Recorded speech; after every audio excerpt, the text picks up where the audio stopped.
Let's check on stories we're following for you today on Robin Hood Radio. Pat Pagano's Tri-State forecast. Partly sunny, hot, humid today, lower 90s. Tomorrow, cloudy with showers, maybe a thunderstorm, mid-60s. Wednesday, cloudy with showers, maybe a thunderstorm, mid-60s. Thursday, showers and a thunderstorm, then cloudy, 75 to 80. And right now, Friday looks cloudy with some showers, 75 to 80. We'll get the full details on that Tri-State forecast. That'll come your way in just a few moments. Stories that we're following for you today on Robin Hood Radio.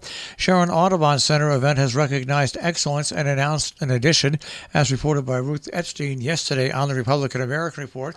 Both humans and wildlife were happy to be at Sunday's Raptors, and wrestling released Sharon Audubon after a 3-year hiatus due to COVID-19. The organization's large fundraisers offers visitors a close-up look at information about some of the center's residents, the release of wildlife back into freedom, a chance of conviviality and deluxe refreshments. This year's guest also got some interesting news. Michael Berger, executive director of Audubon, Connecticut and New York, announced that a new building will be constructed at the center. Quote, "It's time to put some polish on the gem," end quote. He went on to say, "We'll be elevating the role of the center, allowing for the connection of academics to our mission. These are really exciting times for Sharon," end quote. Eileen Fielding, Sharon Audubon Center's executive director, added more good news. The site will be installing a Modus tower for wildlife tracking that will allow each bird to have its own signal. Quote, "Just imagine the information we can get from one bird," end quote. This will let us target our conservation efforts. Main Street Group is urging Kent Board to talk to the Department of Transportation. A proposal has been made to the Board of Selectmen in Kent to address several traffic concerns with the State Department of Transportation. The Main Street Noise and Traffic Subcommittee presented its initial report to the Selectmen in May, explaining that changes in the volume of vehicular and pedestrian traffic warrant a number of adjustments to the speed limit, signs, crosswalk timing, and pylons, as well as the establishment of a school zone in the center of town. The group noted incongruities the Department of Transportation might not be aware of. The group urged selectmen to re-examine the report, ask questions, and then meet with the DOT representatives quickly so changes can be made. There's an urgency to the request because of trying to coordinate the work with the new sidewalk construction project that's underway on Main Street and a portion of Route 341 to the Housatonic River. A new clock has started on the fresh legal fight over PCB removal from the Housatonic River.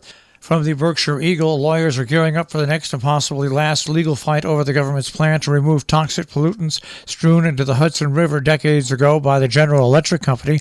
This time, the legal authority on the other side of the bench will not work for the government's Environmental Protection Agency. Two environmental groups filed notice this month with the U.S. Court of Appeals for the First Circuit that they want Boston Court to review the EPA's decision to grant a viable permit to remove PCBs from certain stretches of the river and its floodplain and to bury most of the dredged sediments in an endangered wild landfill in Lee. Lawyers are gearing up for the next and possibly last legal fight over that plan to remove that toxic waste. Taking a look at some meeting going on in and around our tri-state region this week. Region 1 Board of Education hybrid meeting on technology is happening today at 3 o'clock. Right after that, the Board of Education has a special meeting at 6:30. In Salisbury, at 5 o'clock, the Salisbury Republican Town Committee. Meanwhile, also coming up in Kent, the Northwestern Connecticut Transit District Board of Directors special meeting is happening. Also, the ARPA Assessment Subcommittee regular meeting happens tomorrow at 4:30. In Sharon, the Board of Selectmen meet tomorrow at 5:30. The American Rescue Plan Act meet tomorrow at 6:30. Cornwall's inaugural Pride Flag raising, Town Green, Pine Street in Cornwall, inviting all to attend and amplify pride and love Wednesday, June 1st on the Town Green, with Cornwall's first official Pride happening. The flag will fly all month for those who see and enjoy. Town of Northeast Planning Board has a special meeting coming up at the Northeast Town Hall in Millerton on Wednesday at 7:30. In Falls Village, a special Board of Selectmen's meeting on Wednesday at 7 p.m. in person at the Senior Center. Coming up on Thursday, in Salisbury, the Pope Land Design Committee has a meeting at 10 o'clock, and at 6 o'clock there'll be a special Conservation Commission meeting. Now, conversations around death and dying will happen Thursdays at the D.M. Hunt Library in Falls Village from 5 till 7 p.m. That starts June 2nd, continues weekly until July 7th. It's an opportunity for anybody interested in getting over their fears about death. Social distancing and or masks are welcome.